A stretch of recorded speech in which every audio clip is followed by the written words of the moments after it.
So here's something I'm absolutely certain about.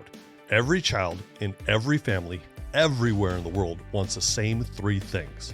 They want to be seen, known, and loved. And when our kids get what they want, to be seen, known, and loved, they can experience one of the very best parts about being a family, accepting and embracing each other for who we are, as we are, no matter how similar or different each person in your family may be. Discovering and celebrating the unique diversity of our kids is what we're talking about today on the Raising Them Ready podcast for parents. Here we encourage and support parents who are doing the best they know how to raise their kids to become confident, capable, and kind in an ever-changing and often unpredictable world. I'm your host, Jonathan Catherman. I'm a family man, career sociologist, and best-selling author who believes children's greatness tomorrow begins with good guidance today. Celebrating the diversity within families is what our longtime friend Maria Hansen-Quine does every day. Professionally, Maria is a global race and ethnic diversity and inclusion manager, children's book author, and counselor. Personally, she's supermom to 9 kids. Yep, count them up, 9 kids. 2 biological, 7 adopted. That makes Maria and her husband Sam, plus their 9 kids, a minibus-sized family of 11. Simply take one look at Maria's social media posts and you'll see they are literally the poster family of living and loving diversity. Every shape, color, and ability is represented in the mosaic of their home. In addition to being a practicing what she's teaching expert on family diversity, Maria also speaks worldwide about inclusion, adoption, and the importance of belonging. So welcome to a family-friendly conversation about the beauty of family diversity in raising confident, capable, and kind kids with our good friend, Maria Hansen-Quine. You have 9 kids who are children, tweens, teens, adulting, and parenting. 9 kids, but you don't call them your children, you call them something very unique. I call them precious jewels. Precious jewels. Precious jewels. Who they are, all of who they are, their diversity of each one of them, their strengths, their weaknesses, their becoming, constantly becoming. I like that. Right? Who they are meant to be. Yeah. All the purposes within them. So many things, right? So I know the story originated with you wanted to have 1 child of your own, biologically, and then 1 adopted child. That would be 2, but the count's now at 9. 2 biological, 7 adopted, and diversity is kind of the middle name of your whole family. Yeah. I looked at your family photo recently, the one of you on the beach. It's the typical beautiful beach photo, you know, that every family wants to have hanging in their living room over the fireplace. But I'm looking at you, I'm like, none of these people look alike. None of them. You could not pick them out as a family if your life depended on it because they're so diverse. Explain that to us. My family, I believe there's 5 different races, 7 different ethnicities. Biologically, 4 of us are connected, but we're all one. My husband and I are of a different race, both of us born outside of the United States. He was born in South Korea. I was born in the Faroe Islands. And then when we got married, we weren't sure if we wanted to have kids, but we knew we wanted to adopt. It was just in our spirit because there's so many kids in the world that need families. And we were like, why wouldn't we? We actually adopted first, and then 3 years later had a biological son, and we're like, this is perfect. This is what we want. This is all that we want. Anyone that has lots of kids, they're crazy. And then, God just like kind of wrecked us for adoption and opened our hearts to how many actually kids, millions of kids globally and in the United States that need families. And that's kind of what it started. One by one, we never set out to have a whole lot of kids. We weren't trying to do anything heroic, just trying to live the life we felt like we were supposed to. So we have 4 kids from China. We have 2 kids from Ghana, which is West Africa, 1 adopted from the US. And then we have 2 biological biracial kids. So I'm the only blonde hair, blue eyes in our family. We've been told that we look like heaven and remind them of heaven. And we've been told we look like the United Nations. Those are all the positive things we've been told. But when you go out to dinner as a family, you've got to have people look. We do. Yeah. Honestly, it depends on where we are. I feel like in some places, it's not as big of a deal because diversity is more the norm. And then in other places, it is a big deal because diversity is not the norm there. And so right now we live in Arizona, and I feel it less than I did in Washington State, honestly. So, but we get looks, which, affects my kids differently. Maybe then it depends on the day, right? Everything just depends on, even for myself, how I receive that, or all the things of being human, how I'm feeling on that day or whatnot. So Most families have two-ish kids, and just finding the unique value in each one of those kids and not trying to create a mini-me replication of the parent seems to be as much as most people can handle. And you've got 9 children you've got to discover the unique value in. What's the secret? there was an equation, I would tell you.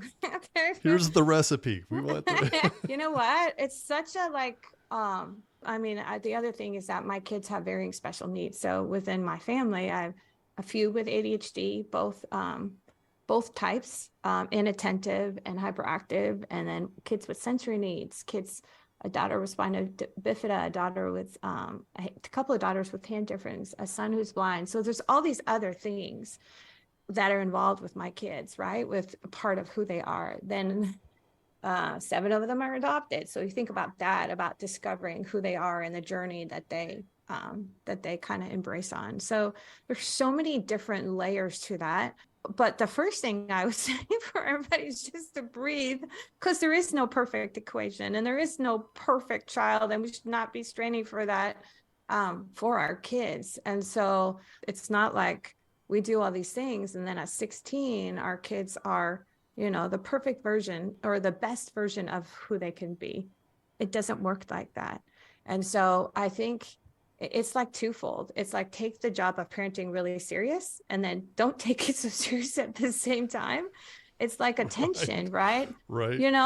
Because we want to do everything that we can. So we want to expose them to different experiences. We don't want to just, like you said, the mini me, we don't want to just look at our child and expose them to things that we want them to be involved with, that we, the dreams that we have for them. We want it to be things that are innate to who they are and to the purposes and their own interests. And we want to honor their hearts. And so for some of them, it is like to play on that football team. And for some of them, it is to, be in the band. And for some of them, it is to, be out with all of the friends, and with some of them it is just to be home.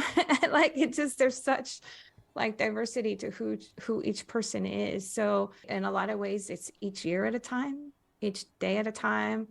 What is each child excited about? What are they interested in? What are all the different pieces that make up who they are? It's like listening more so than talking. Do you have sparks that you're looking for in your children? Like an example would be, we saw early on in Cole that he was very analytical, and he had interests in things like gaming or programming. The amount of Lego structures we spent hours on the floor building, that is just tuned into the way his brain was DNA'd. Now we have Reed, who wanted a stage in his room so he could perform concerts with his friends. And he was very artistic and wanted to draw, and he wanted to paint, and he wanted to perform in theater.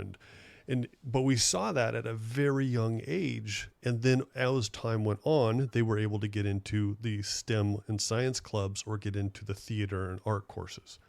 But we saw when they were little, analytical, and we saw creative. At 9 kids, how do you tune into seeing that uniqueness in each of them? I was going to say, Jonathan, I think you got to figure it out. In some ways, I feel like I did this better when I had less kids, because I was able to, like my daughter, I know she did an art class. She played soccer where she mostly just picked the flowers. So clearly sports not her thing. You learn, right? You do the different things. My oldest ended up loving to dance. And so she danced for 8 years. But it's introducing them to different things, not taking it personal, not pushing things on them. I love soccer. I have yet to have one child that has played soccer all the way through, but I'm not going to keep pressing that and keep signing them up when they're picking the flowers and doing cartwheels or are telling me they don't like it. And I don't as a norm, I don't make my kids do things. Their hearts have to be engaged. with it. Now, sometimes, So does that mean if they don't want to clean their room and their heart's not engaged with doing their chores, they don't have to? No. I just wanted to clarify. Let's clarify. But Because there that are could come back and sometimes, bite you when they find this podcast I online and say, know. Mom says I don't have to do chores anymore. But there's something though at the same time, like some of our kids need a nudge. And so it's learning the personality of our kids. Like, again, I have 9, so I have lots of comparisons. So some of our kids will need that extra nudge. And some of them, if you listen and you know that no is a healthy no. That's why I say, like, yeah, my family is unique. So I do have to try to focus on 9. And now some of them are young adults. So that's not my job anymore. So for me, it's an ongoing journey. On the flip side, we could say there are certain things that make little humans good little humans and will make them good future adults, like learning how to self-regulate, learning how to think for themselves, learning about the world, right? Like all those things. And that is part of them discovering who they are. And that's part of nurturing that too. When they do say no, and it's a healthy no, we need to hear that. How does a parent interpret what no versus a healthy no is? I've heard kids say no a lot just because they didn't want to and they're trying to get out of something. It wasn't a healthy no. Healthy no's we should pay attention to. What is a healthy no? Oh gosh, that's such a good question. Because again, you have to look through the diversity of who your child is. So it will depend on each child. There's not an equation, but let's say the opposite is true. You have a child that normally isn't very talkative, right? Like doesn't say a lot. And then, you offer like, hey, how about this art class or whatnot? And they then say, no, I don't want to do it. That might be a healthy no. I mean, one of the biggest complaints that my students would give me as a school counselor was my parents don't listen. They don't listen to me, Mrs. Hansen-Quine. Because as a school counselor, I would say, have you tried talking to your parents? When they would bring concerns to me that, yes, as a school counselor, I can support, but this is really a parent should be getting involved. And the first thing would be, I've tried, but they don't listen. I think figuring out a healthy no requires listening. It requires tuning into your child, maybe not just in that moment of that conversation, but like through, kind of how they're functioning in their day to day, paying attention to their interests. And I would say more than anything, like if your child comes to you with a no, like they're not 2, let's be real. Okay, we're talking about like 8, 9-year-olds, 11-year-olds and up, right? We're not talking about little, like 2-year-olds 2-year-olds. who discovered the word no. We're not talking about No, that. We're talking about that's people part who... of their development, normal development to say no. You don't have to make a decision in that moment. It can be like, hey, I hear you. Thanks for coming to me. Let me think about this. And then can we talk about it later? Like that's, we can have that as a response. And then discovering the healthy no requires some almost some investigation. Because sometimes our kids, they'll tell us, no, I don't want to do it. Well, why not? I don't know. I just don't want to do it. So discovering what's behind that too, right? Is it that they really don't want to do it because they have zero interest? Or is it that they're afraid to do it because they don't think they'll succeed at it? So that's where the listening or giving the nudge sometimes, because we want our kids to think that they can do things and we want them to develop grit and perseverance as much as we can. So it's such a it's like this kind of clumsy, kind of beautiful dance sometimes that we do as parents. I think every day is like that dance where I'm stepping on my own feet as a parent. Thinking about how unique our children are. When we can discover that uniqueness in them, like maybe it's athletic or maybe it's creativity or maybe it's, the healthy, no, I don't want to do this, but I know why.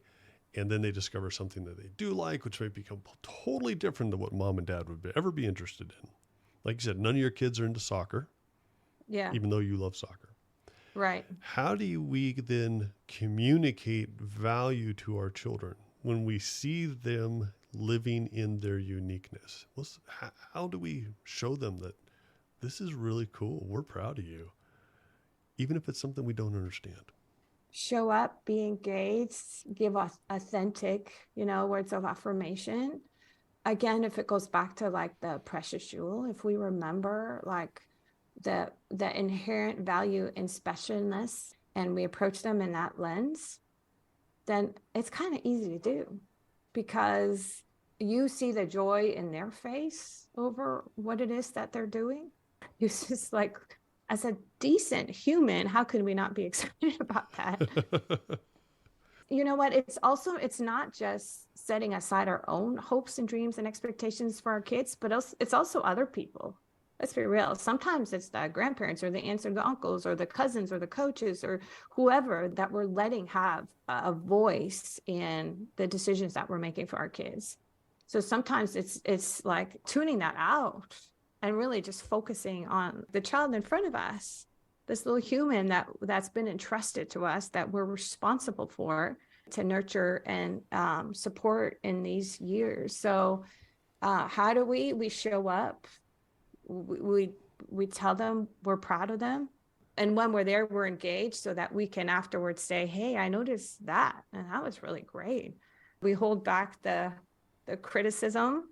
Hey, you could have done this better, you could have blah blah blah blah blah blah. We're the parent, not the coach, not the, to me it seems like simple things, but perhaps, again, as a school counselor, you can imagine the things that I've been told, and in terms of parents, and not trying to sound judgmental, but we show up, we listen, we pay attention, we're engaged, we put our phones down, and yeah, we look at their little faces, be present. Be present. Yeah, I was at a sports event recently.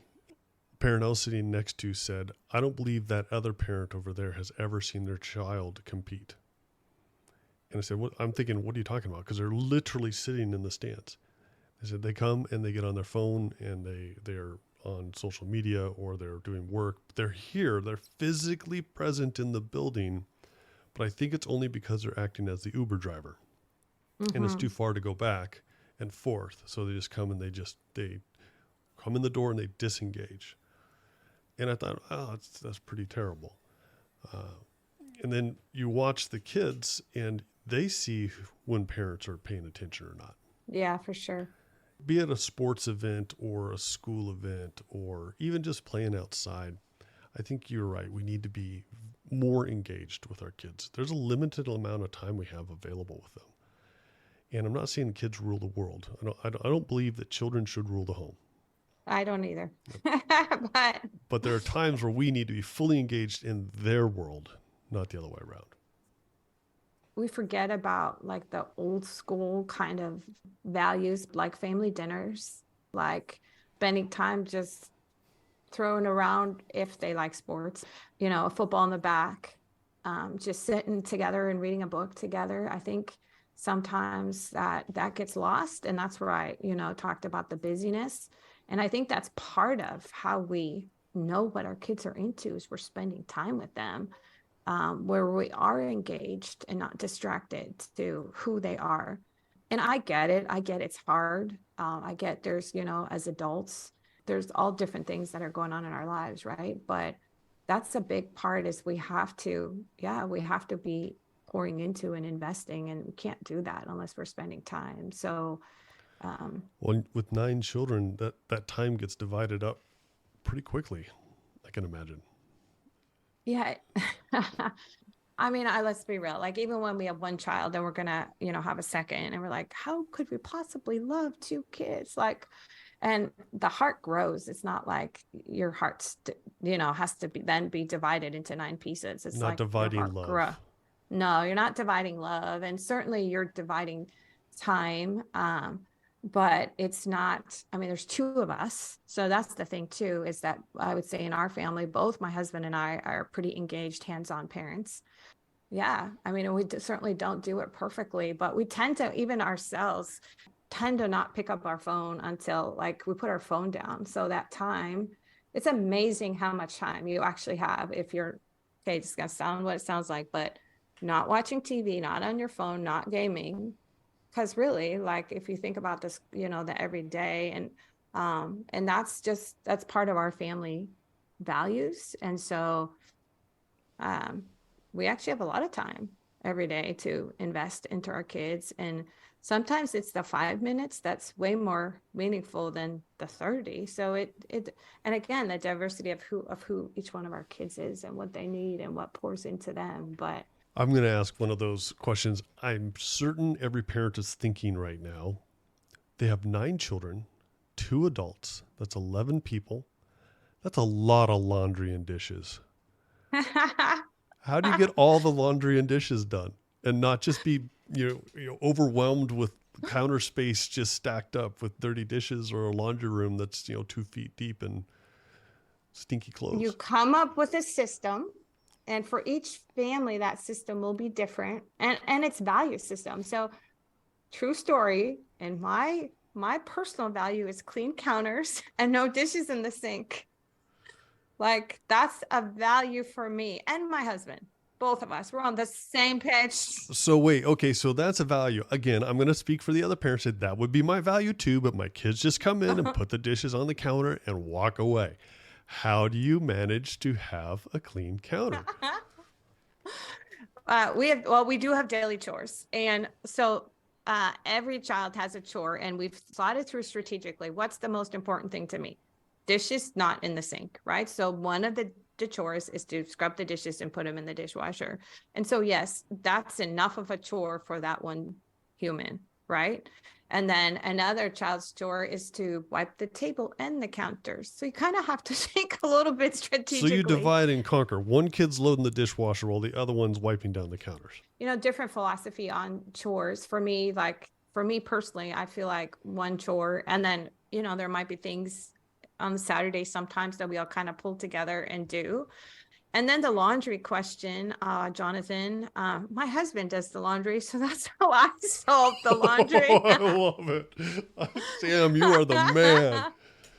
Well done, brother. Yeah, he's very organized and efficient, clearly. But but as we added kids, honestly, it depended on the child. 7th, 8th grade, we stepped into them doing their own. I'm not. And so, and even, we have varying needs within our family. I do have a daughter with significant mental illness that's really impacted our family the last couple of years. And so even like they carry the laundry basket down, they can, now you have to adjust your expectations here if you're asking kids to fold and put away, because it's a different skill level. You talk about like fine motor skill. I mean, there's so many different things, organization, things that come into play. But okay, so you're a real family is what you're telling us. I have 3 kids with ADHD, one fairly significant that was just struggling to follow the directions on the washing machine. This is how I operate. This is a good example when I say you look at each child holistically, you look through the diversity of who they are, and we accommodate. Like, I'm a school counselor, so I accommodate within a school. Like, that's part, and like, that's my advocacy. That's my role within the classrooms. And I do that at home. Well, I wrote down all the steps directly on the washing machine. You like pasted them to the washing machine?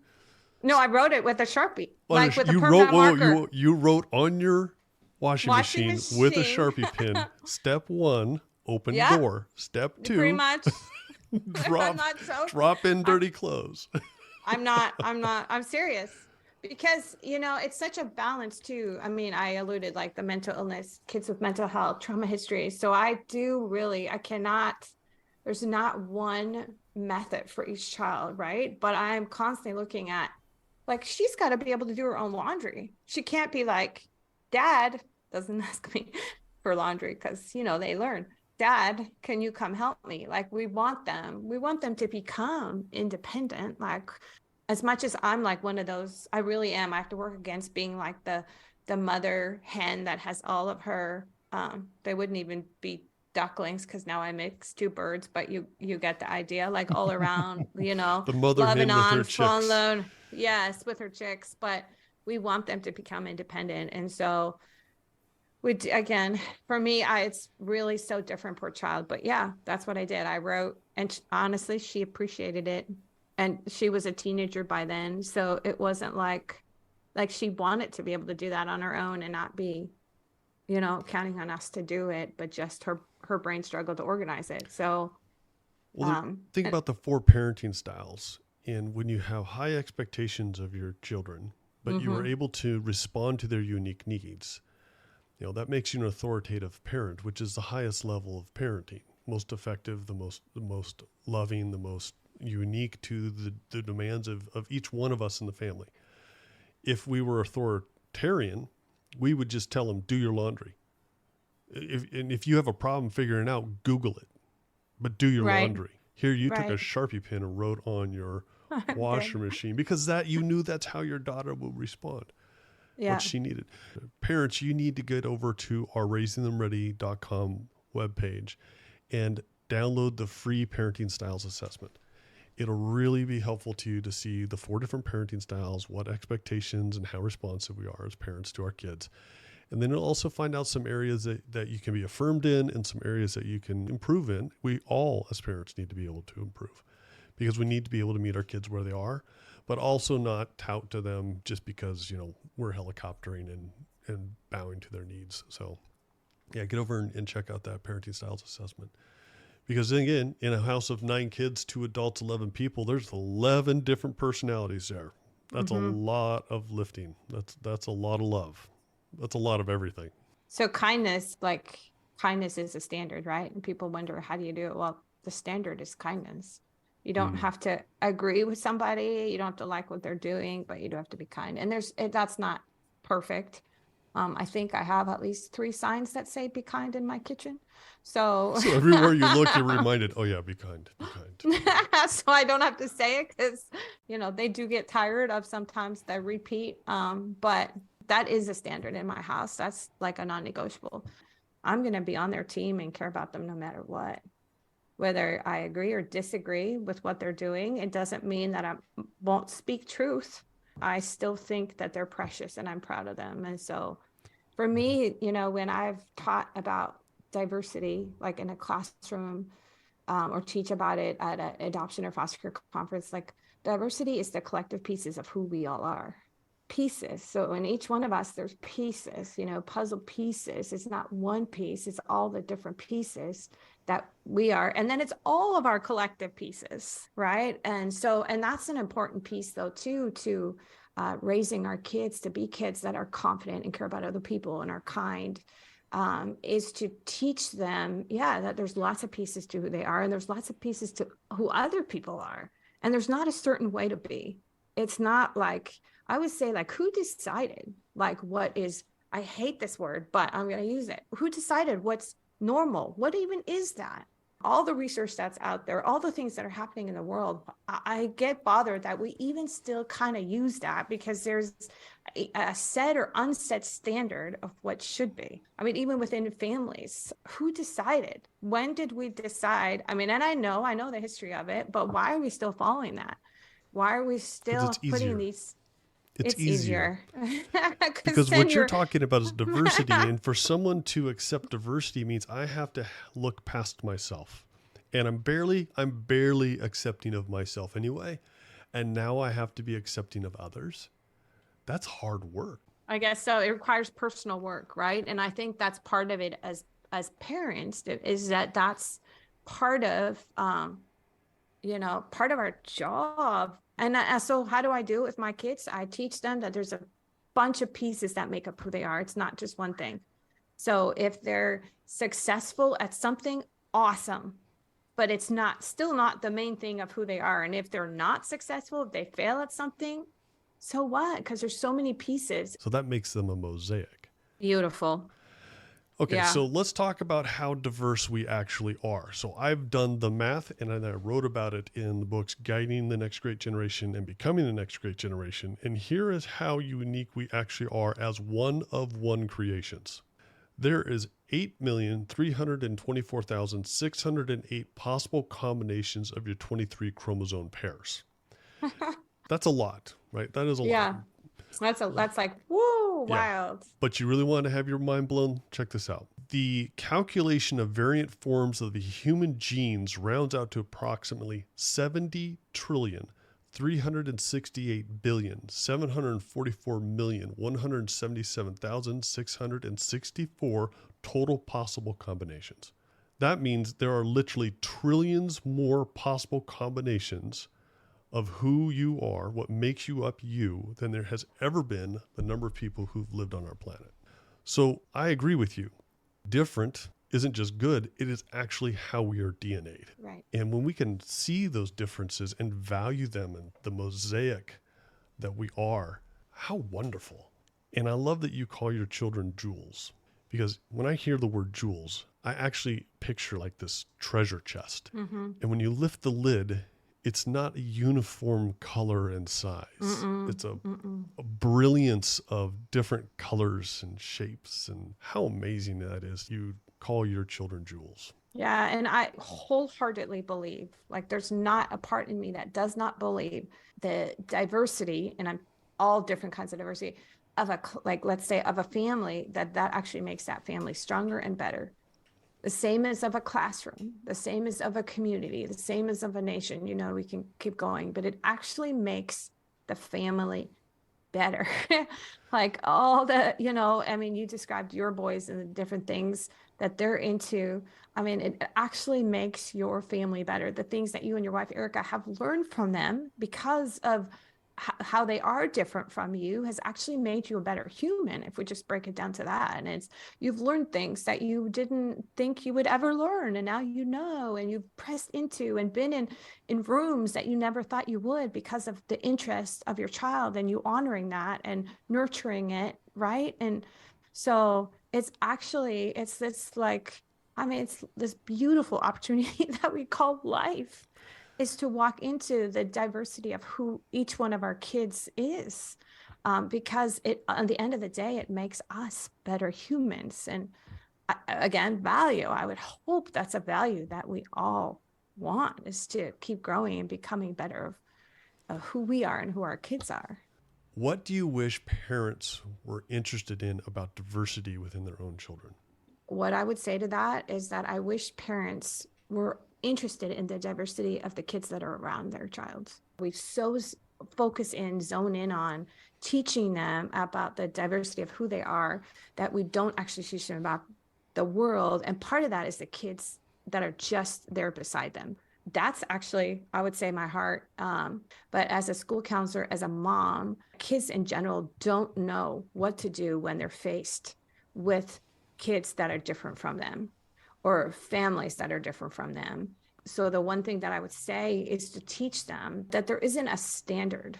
I could tell you experiences from the last several weeks of things that have been said, that have been straight out mean to my kids on the bus, on the playground, here by our house, things that have been actually said.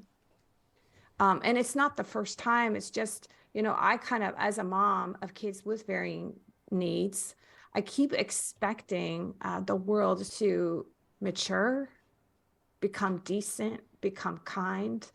And what I am kind of more so as a norm, seeing that that's not happening. And so that is my reality that I live out every single day. Somebody's made fun of my son because he's blind, or made fun of my daughter because of her hand difference, or said a comment to my Chinese daughter about that she's going to start wars. She's in 4th grade. Like, this is all true things that have happened. And so teach them about the diversity of the world, and teach them how to handle things that to them might be a difference, but it's really actually just a beautiful part of diversity. And at the end of the day, be kind. Be kind. Be kind. Maria, you've been an exceptional model of that, both in your home and in your career in this country and in the other countries you travel to and speak about diversity. So thank you very much for modeling it, first with your family and then with us. It is greatly valued. Yeah, 100%. Well, thanks for having me. Awesome what you're doing. Say hi to Erica. Okay, my friend. Thank you.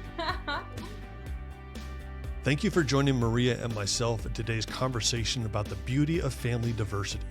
To learn more about Maria's work, her children's books, or to arrange to have her come talk to your organization about diversity and inclusion, check out the links in the show notes. If you're enjoying and learning from this and other episodes of the Raising Them Ready podcast, be sure to get a copy of the Raising Them Ready book. It's available wherever you buy your print, digital, or audiobooks. There you'll also find our other best-selling life skills and personal development books and resources for tweens, teens, young adults, parents, educators, and mentors. To learn more about booking me as a guest speaker for your youth, parent, educator, professional development conference, or about my consulting services, please just send me a message through our social media pages, or you can email me through our website. You can find, like, and follow us on Facebook and Instagram at Raising Them Ready Podcast, or on our website at raisingthemready.com. Also, please follow and leave us up to a 5-star review wherever you listen to this podcast. If you have questions, comments, or suggestions about topics or guests you'd like us to bring to the Raising Them Ready podcast, I'd like to hear from you.